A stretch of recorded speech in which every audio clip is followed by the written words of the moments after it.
తీసుకున్నటువంటి చర్య చాలా హేయమైనటువంటి చర్య.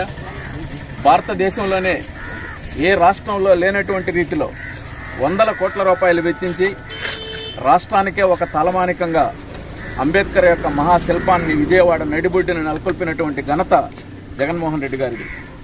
దాని మీద దాడి జరిగేటువంటి ప్రయత్నం జరిగింది. సాక్షాత్ పోలీసుల సమక్షంలో కనీసం ఎటువంటి చర్య తీసుకున్నటువంటి పరిస్థితి చాలా దురదృష్టకరమైనటువంటి సంఘటన.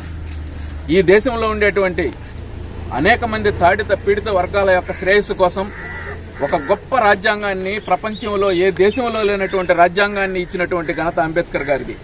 దానికి కారణం ఈ దేశంలో పేదలు ఎక్కువగా ఉన్నారు, నిరక్షరాస్యత ఎక్కువగా ఉంది, కింది వాడికి సహాయం చేయాలనేటువంటి గొప్ప ఆలోచనతో ఆయన ఇచ్చినటువంటి రాజ్యాంగాన్ని బట్టి ఈనాడు కొద్దో గొప్ప ఈ దేశంలో ఉండేటువంటి పేదల ముందుకు వచ్చేటువంటి పరిస్థితి.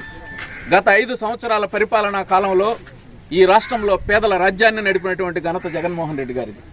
అనేక సంక్షేమ కార్యక్రమాల అమలు ద్వారా ఈనాడు పెద్ద వాళ్లంతా వ్యతిరేకమై జగన్మోహన్ రెడ్డి గారిని ఓడించారంటే ఆయన పేదలకు దోచిపెడుతున్నారని చెప్పి ప్రచారం చేశారు. ఏది ఏమైనా ప్రజా తీర్పుని శిరసావహించి ఈ రాష్ట్రంలో తెలుగుదేశం పార్టీ అధికారంలోకి ఇచ్చారని అందరం గౌరవించాం. వారి పరిపాలన చూస్తామనుకున్నాం. అనేక హామీలు ఇచ్చారు, అమలు చేయకపోయినా కూడా ఎవరూ మాట్లాడలేనటువంటి పరిస్థితి.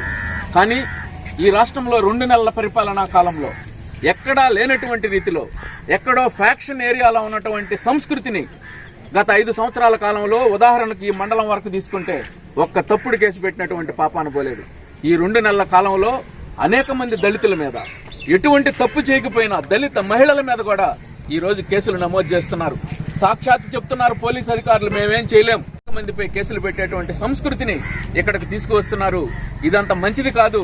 ఇది ఆశించి కాదు అంబేద్కర్ గారు ఈ దేశానికి రాజ్యాంగాన్ని ఇచ్చింది. ఒక మంచి రాజ్యాంగం ద్వారా ఈ దేశంలో ఉండేటువంటి పేదలకు ఉపయోగపడాలని కొత్తగా ప్రభుత్వం వచ్చింది. మీరు అనేక హామీలు ఇచ్చారు, సూపర్ 6 అనేటువంటి హామీలు ఇచ్చారు. ఒక్కసారి పేద ప్రజానేకం ఆలోచిస్తే, అదే జగన్మోహన్ రెడ్డి గారు ముఖ్యమంత్రి అంటే ఈనాడు పాఠశాలలు తెరిసే నాటికి ప్రతి పేద మహిళకు 15,000 ఇచ్చేటువంటి కార్యక్రమం జరిగి ఉండేది. అమ్మఒడి అనేటువంటి కార్యక్రమం కాదు.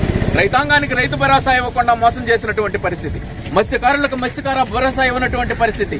ఈ రోజు అనేక మంది పేద విద్యార్థులు ఇంజనీరింగ్ ఇతరత్రా చదువుకుంటుంటే వాళ్ళు ఫీజులు కట్టకపోతే విద్యా దీవెన, వసతి దీవెన రాక కాలేజీల నుంచి తరిమేసేటువంటి పరిస్థితుల్లో ఈ రోజు పేద విద్యార్థులు ఉన్నారు. వాళ్ళు ఫీజులు కట్టలేనటువంటి వాటి మీద దృష్టి పెట్టకుండా దాన్ని మరలించేదానికి, పేద ప్రజానేకం యొక్క ఆలోచనలు మరలించేదానికి ఒక భయానక వాతావరణాన్ని తయారు చేసేదానికి ఈ రోజు తెలుగుదేశం పార్టీ నాయకులు తప్పుడు కేసుల ద్వారా ఇటు మళ్లిస్తూ ఉన్నారు. ఈనాడు మత్స్యకార భరోసా, మత్స్యకారులు తీర ప్రాంతంలో ఉండేటువంటి వాళ్ళకు మత్స్యకార భరోసా లేదు.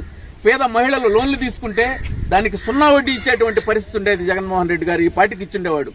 ఎవరికైనా ఉద్యోగస్తులకి జీతాలు ఇవ్వలేదు కానీ, కాంట్రాక్టర్లకు బిల్లులు ఇవ్వలేదు కానీ, ఆయన ఏదైతే నవరత్నాలు అనేటువంటి కార్యక్రమం ద్వారా పేద ప్రజానేకానికి హామీ ఇచ్చినటువంటి ప్రతి హామీని క్యాలెండర్ పెట్టి తూచా తప్పకుండా ఈ రోజు ఈ నెల ఈ తేదీ వేస్తానంటే ఆ తేదీ ఇచ్చినటువంటి గొప్ప పాలకుడు జగన్మోహన్ రెడ్డి.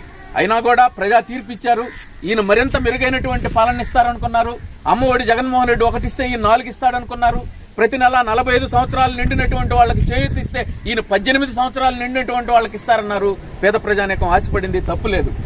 ఈ రాష్ట్రాన్ని నడిపేటువంటి పరిస్థితి, ముఖ్యంగా గూడూరు నియోజకవర్గంలో కూడా ఈ వైఎస్ఆర్ కాంగ్రెస్ పార్టీకి పనిచేసినటువంటి కార్యకర్తల మీద, ముఖ్యంగా దళితుల మీద, అణగారిన వర్గాల మీద ఈ రోజు తప్పుడు కేసులు మనాయించేటువంటి సంస్కృతిని కొత్తగా ప్రవేశపెడుతున్నారు.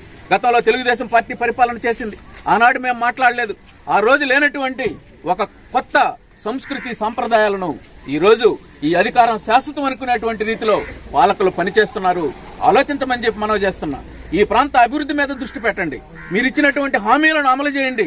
పేద ప్రజానేకం యొక్క హృదయాలలో మీరు స్థానాన్ని ఏర్పాటు చేసుకోండి. కానీ ఈ విధమైనటువంటి దౌర్జన్యకర విధానాలు, ఈ విధంగా తప్పుడు కేసులను పెట్టి ప్రజలను తాత్కాలికంగా మీ నాయకులను మీరు సంతృప్తి పరచవచ్చు. కానీ పేద ప్రజానేకం యొక్క హృదయాలలో వాటి వల్ల మీరు స్థానాన్ని ఏర్పాటు చేసుకోలేదు. ఈ రోజు ఈ ప్రాంతంలో నేదురుమల్లి జనార్దన్ రెడ్డి గారైనా, రాజశేఖర రెడ్డి గారైనా పేద ప్రజల హృదయాల్లో ఉన్నారంటే వాళ్ల పరిపాలనా కాలంలో చేసినటువంటి అభివృద్ధి కార్యక్రమాలు. జనార్దన్ రెడ్డి గారు తలుచుకుంటే వాకాళ్ళలో ఆయన ముఖ్యమంత్రి అయితే సాదా సీదాగా ఉన్నటువంటి చిన్నవాడు కూడా పోయి పోటీ చేస్తున్నారు. ఏనాడు ఇటువంటి దౌర్జన్యానికి మేము పూనుకున్నామా మా పరిపాలనా కాలంలో?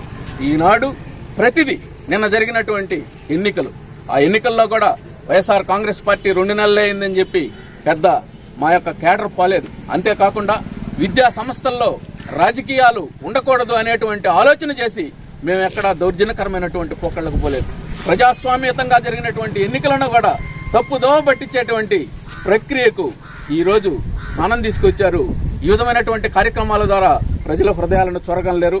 మీరు ఇచ్చినటువంటి హామీలను అమలు చేయడం, ఈ ప్రాంతంలో మిగిలిపోయినటువంటి అభివృద్ధి కార్యక్రమాలను అమలు చేయడం ద్వారా ప్రజలను దగ్గర తీసుకోవాలి. కానీ ఇటువంటి సాంప్రదాయం మంచిది కాదు. ఇది బాబాసాహెబ్ అంబేద్కర్ గారు ఆలోచనతో చేసినటువంటి రాజ్యాంగాన్ని ఆయన మనకు అందించాడో దానికి అవమానం చేయడం అని చెప్పి నేను భావిస్తూ ఉన్నాం. మరిన్ని అప్డేట్స్ కోసం మన HN9 టీవీ ఛానల్ ని సబ్స్క్రైబ్ చేసుకోండి.